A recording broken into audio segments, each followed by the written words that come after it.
சொரக்காய் சாதம்.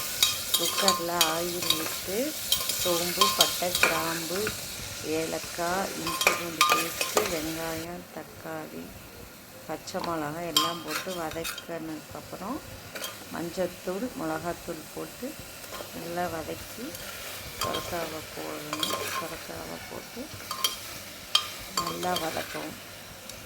ஆயில் பிரிஞ்சு வர வரையிலும் வதக்கவும். நல்லா வதக்கிய பிறகு உப்பு போட்டு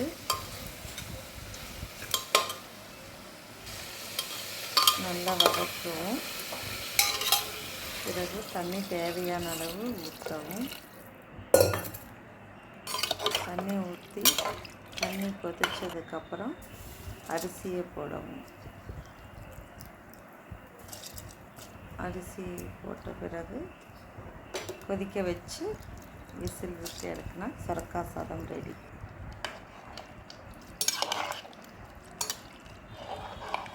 ஃபைனலாக கொத்தமல்லி தழையை போடணும்.